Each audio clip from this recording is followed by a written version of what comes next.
Welcome, educating Farah and Ruby, day 20.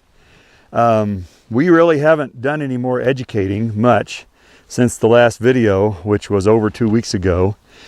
We put them in a trailer and hauled them for 2 days from Oklahoma out here to Utah, where, as you can see, it's been really cold. And so mostly all we've done is just get them in this little pen right here and rub on them. And they needed that. They needed lots and lots of rubbing and just gentling. Now Farah is by nature a little gentler than Ruby, and we're kind of starting to get to know their personalities. And I can already kind of predict even what they're going to do when we start riding them a little bit, just from getting to know their personalities. Farah's a lot gentler and just easier going, and Ruby's a lot more just full of herself, and she can give you some issues. See her right there pushing me with her butt. And so we're going to have to start working on that. So what we're going to do today, and they're still not broke to lead, but they are getting gentle. And this is really important, but let me tell you something. Most backyard horse owners overdo this right here. Most backyard horse owners get their babies too gentle to the point that they're disrespectful. So you can definitely overdo this. And if any horse trainer will tell you, the most difficult horse to train is a disrespectful backyard puppy dog horse. They're really hard to train. And so that we're not going to let that happen to these girls. We're going to get them gentle where I can walk up to them, put my hands on them, and then that's it. They're not puppies. Puppies are at the SPCA. These are horses. Okay, so this is the first time I've been able to work with her without Ruby running around. You can see she's actually leading a little bit just from the work that we did 2 weeks ago. So that's really nice. And she's the easier one, as I've told you. That's good. Very nice, girl. Very nice. I'm not going to do a whole lot here. I'm going to teach her to yield her hindquarters, which you can either use this stick or you can use the twirl the tail into the lead rope if you want. Either one works. Okay, so let's just rub on her with the stick. She's pretty used to that. Good girl. Okay. All right, so I'll do it on this side so you guys can see it. So here's how you teach this. I want to teach her to move her hip when I look at it. So I'm going to exaggerate the move, and I'm going to do it the same way that the mares in the pasture did it to her when she was living in a herd. What they would do is they would look at her, and then if she didn't move, they would bare their teeth and bite at her. Then if she still didn't move, they'd turn around and kick her. Okay, so I'm going to use that same kind of body language. So I'm going to look at her hip here. I'm going to look at it. I'm going to tap this stick at it, and if she moved it one step, and I'll stop. Because I want her to learn to move it when I look at it. So I'm going to look at it. I'm over-exaggerating the move. Tap the air. I'm going to tap her butt right there. Good. Okay, and so she moved away. Now it's really important, here we go, when you do that, that you come in here and rub them if you're going to use the stick.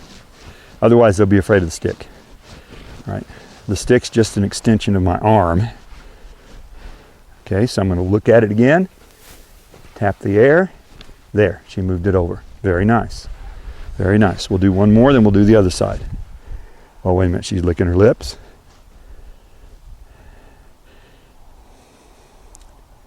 Okay, if a horse is licking their lips, they're relaxing and they're thinking. So I want her to think about that. Good. Okay, I'm going to look at that hip again, tap the stick, tap her butt. There, only took one tap. Good. Good. One more. Look at it. There, very nice. So see how fast she's learning that? She's never had this or seen this before. Okay, now I'm going to look at this hip, tap. Good. So this baby's only 8 months old, but they can learn this stuff. They can figure it out. And that's why I told you on the first video, I really like it that these horses were raised in a herd. They understand herd language, okay? Oops, sorry. Now I'm going to move her shoulders.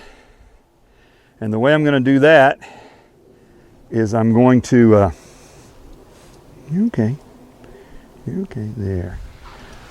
And I won't get much on the shoulder movement here. We'll get a little. I want her to step away from me when I ask her to. So I'm going to tap her on the, tap her there. It's not going to look very good this first day. I'm just going to tap her on the shoulder, and I want that front, what I want is her front leg to step over, which I didn't get, and I may not get it this first day. But I am getting her to move away from me when I ask her. And it's scaring her a little bit. Okay. So I'm going to ask her to step away. Step over that way. Step over there. Okay. There. Okay. So if I can't, she got out. I was trying to get a hold of the rope in the small pen, and she ran through the opening. If I can't get a hold of it here pretty quick, what I'll do is just round pin this little filly. I don't typically do it this young, but I can. If she doesn't let me catch her, we'll just round pin her a little bit and see if that wants to give her a little bit of way to rethink this. There we go. Maybe she'll stand there. Nope. Okay, well, here we go. Round pinning with Ruby. Oh yeah, she's a saucy little booger. Let's let her just run around here for a little while.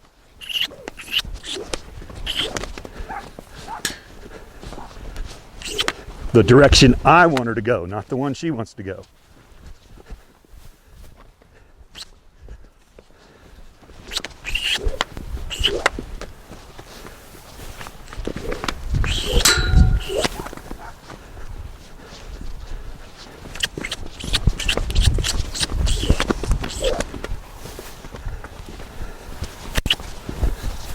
Okay. Now let's see if she'll come. Now see how she's turning away from me? That's because she's learned to do that already, and I've let her learn it.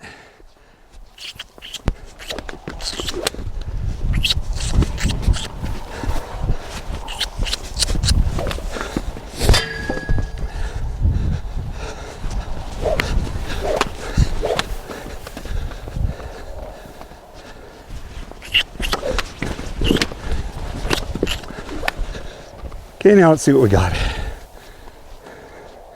There. Okay. All right, she's licking her lip. Maybe she's going to rethink this. Huh? There.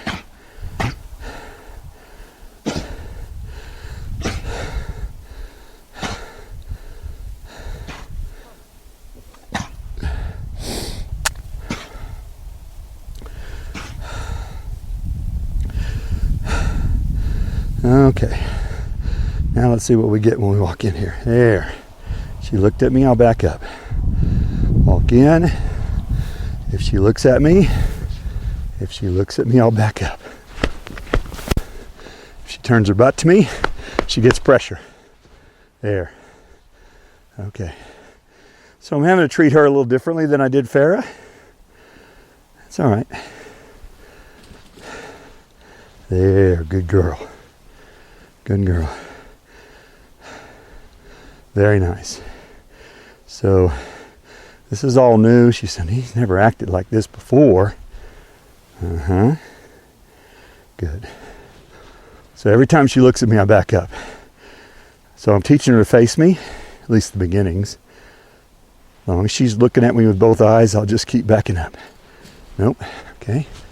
And then back up. Yeah. She walks away, back up. Good girl. Good girl. There. She looks a little funny with that rope around her ear. There we go, it came off. Funny. Okay. All right, maybe she's going to let me get the rope now. You okay, babe? Here. Okay. You all right? There we go. So now she's not running away from me like she did.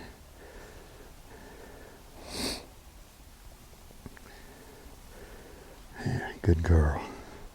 Can I pet you on the face? And we've got these fillies where you can come in here, they'll eat feed out of your hand. The neighbor kids can pet them through the fence.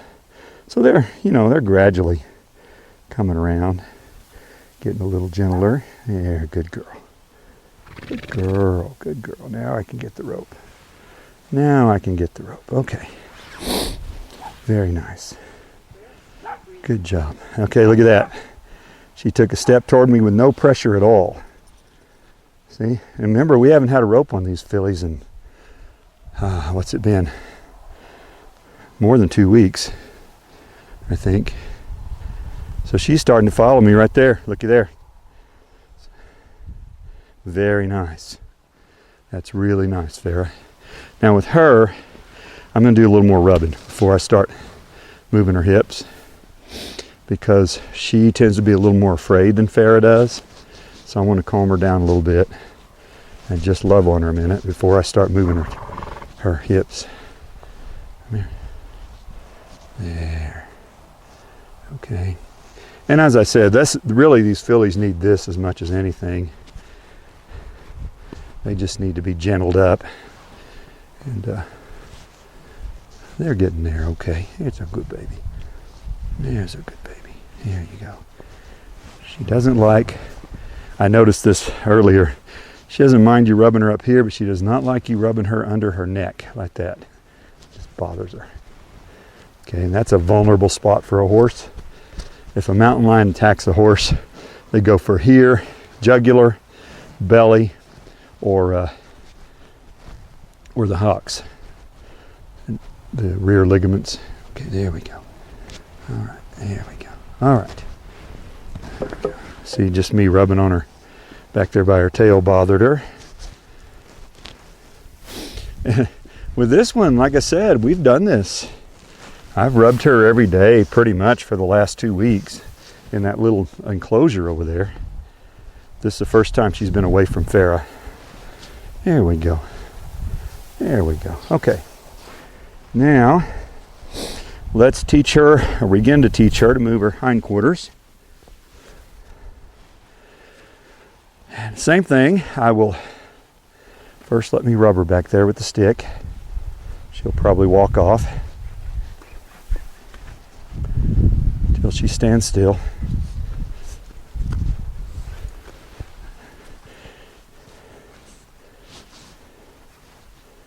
There.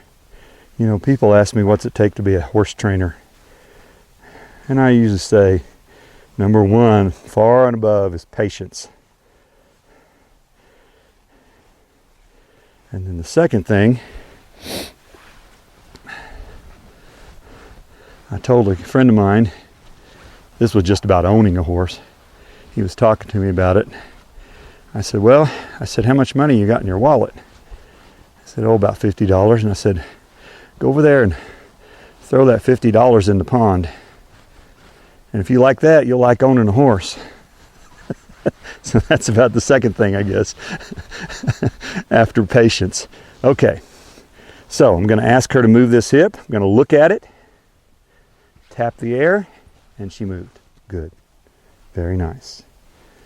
Look at it, tap the air, and she moved. Very nice. Okay. Look at it, tap the air.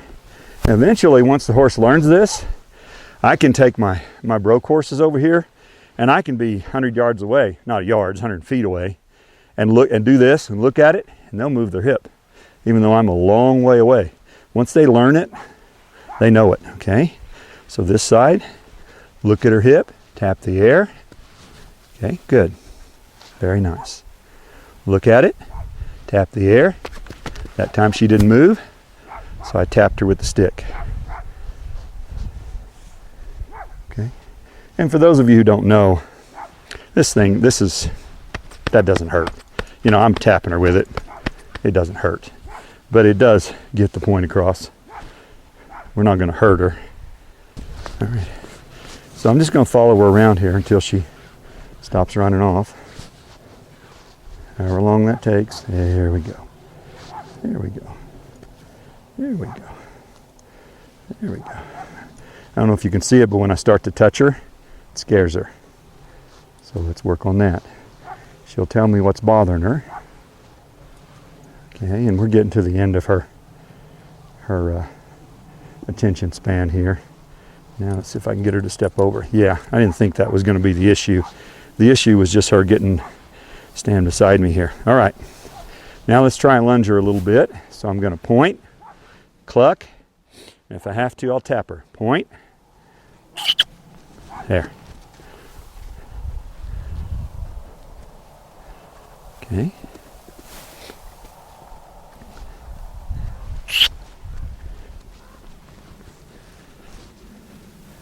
Okay, now I'm going to pull her to me and move her hip like that. She's fussing with the rope a little bit, so I'll just hold that pressure.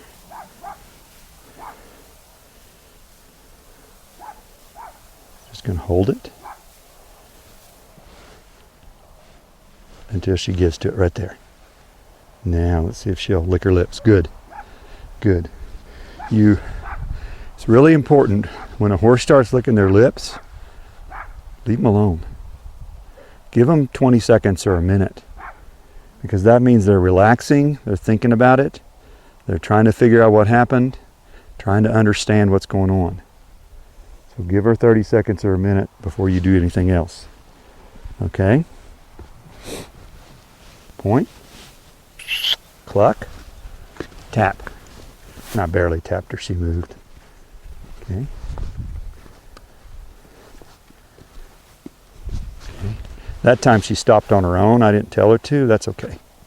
Point. Cluck. She went the wrong way because she's running toward her buddy. Okay. Point. There.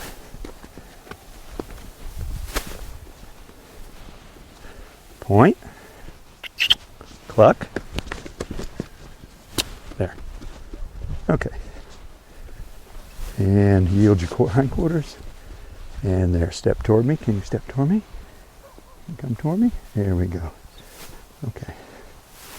All right. See, so 2 or 3 more sessions like this, and these babies will be leading out, and they'll be pretty easy going. So we're going to work on that. If the weather's good, and it's supposed to be the next week, we'll just come out and do this same thing you've seen me do every day. And within, I'd say, a week, they should be leading out pretty good.